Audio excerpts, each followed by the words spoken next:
Bonjour à tous, j'espère que vous allez bien. Donc on se retrouve aujourd'hui pour une petite vidéo de première S mathématiques, donc sur la dérivation. Donc ce qu'on va voir, c'est les fonctions dérivées. Donc l'objectif de ce cours, c'est de savoir déterminer la fonction dérivée f' de x, donc ça va être assez nouveau pour vous, à partir de la fonction f de x. En gros, ce qu'on va vous demander, c'est vous avez une fonction f de x, on va vous demander c'est quoi sa dérivée. Donc avec des méthodes, vous allez savoir déterminer la fonction f' de x à partir de pratiquement n'importe quelle fonction f de x. Donc on va faire un petit exemple, ce sera plus parlant. Ce qu'on pourrait vous demander, c'est de dériver la fonction f de x est égal à x carré. On vous dira alors que f de x est dérivable sur R. Et vous allez pouvoir déterminer par des méthodes que f' de x est égal à 2x.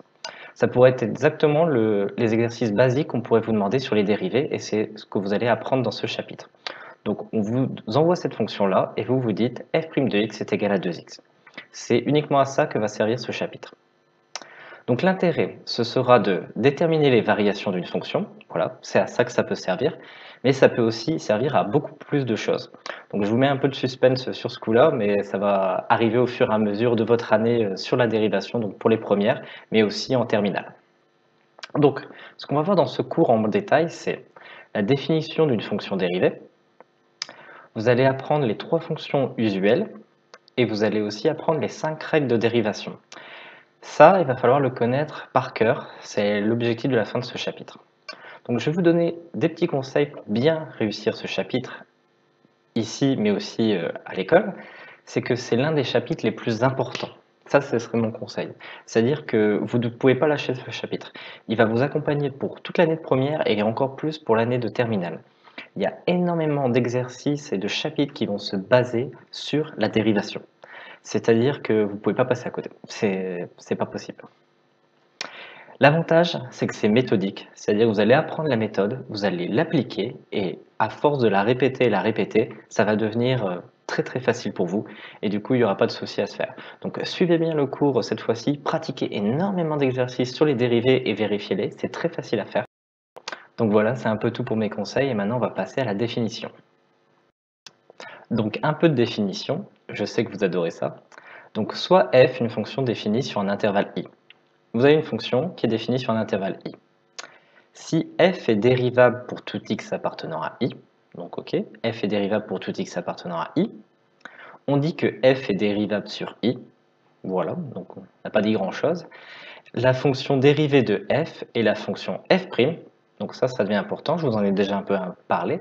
Donc la fonction dérivée de f est la fonction f' qui a tout x de i, donc de cet intervalle ici, associe le nombre f' de x. Bon, vous allez me dire, tu es bien gentil avec ta définition, mais concrètement, qu'est-ce que ça veut dire? Je vais vous le montrer. On va faire un exemple. Donc, f de x est égal à x carré. Donc ça, c'est une fonction que vous avez l'habitude de voir.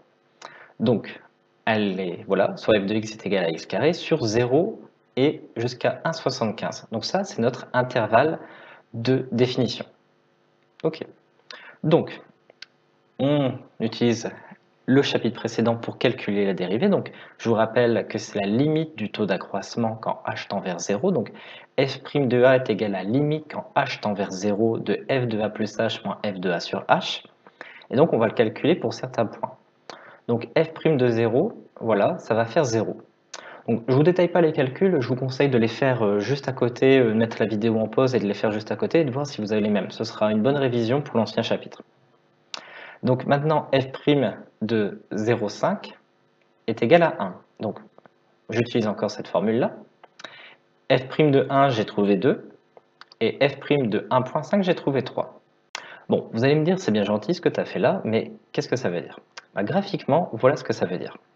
Vous avez ici f de x est égal à x carré. Et ce qu'on va faire, c'est qu'on va tracer ces points-là. Donc là, ce sera notre abscisse, et là, ce sera notre ordonnée. Donc on a 0, 0, il est ici. On a 0, 5, 1, donc 0, 5, 1, voilà. Et on continue, donc 1, 2, 1, 2, et 1,5, 3. Vous voyez? Tous les points sont alignés. Et si on trace ici, on va avoir en fait la fonction qui est égale à 2x. Et ça, c'est notre f' de x. Donc, je n'ai rien prouvé ici, hein, je tiens à le signaler. C'est juste que voilà ce que ça veut dire vraiment la définition. Sauf que eux, ils vont le faire pour tous les points de i. Mais grosso modo, c'est ça. Vous avez f de x est égal à x carré et vous allez pouvoir déterminer f' de x qui est égal à 2x directement sans passer par là. Voilà, je vous dévoile pas plus que ça pour le moment, on va voir ça dans la suite du chapitre. Donc vous voyez, je ne me suis pas attardé plus que ça sur la définition, je vous ai montré un peu à quoi ça pouvait ressembler, mais ce n'est pas le plus important.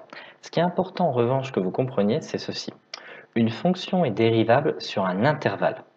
C'est-à-dire qu'une fonction, vous ne pouvez pas dire elle est dérivable, point. Elle est dérivable sur un intervalle. Elle est dérivable sur plus l'infini. Elle est dérivable sur R. Elle est dérivable sur 0,3.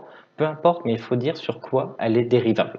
Vous allez voir, c'est très important. Si j'oublie de le faire dans une vidéo, celle-ci ou dans les prochaines avec les exercices, n'hésitez pas à me le mettre en commentaire. Ça peut m'arriver aussi de l'oublier, mais c'est très important. On l'appelle l'intervalle de dérivabilité. Donc ça, c'est des termes que vous allez apprendre au fur et à mesure. Je vais essayer de vous les rabâcher à chaque exercice pour que ça rentre. Donc il nous reste à voir les méthodes, donc les 3 fonctions usuelles et les 5 règles de dérivation. Donc ça fera l'objet de 2 autres vidéos. Donc je vous mettrai un lien sur YouTube, vous pouvez cliquer et vous pouvez y accéder. Donc la première partie touche à sa fin, donc je vous remercie d'avoir regardé déjà cette vidéo en entier, ça prouve que vous êtes motivé. Si vous avez des questions, vous les mettez dans les commentaires et j'essaierai d'y répondre le plus rapidement possible. Encore merci d'avoir regardé, puis à bientôt pour des prochaines vidéos. Allez, ciao!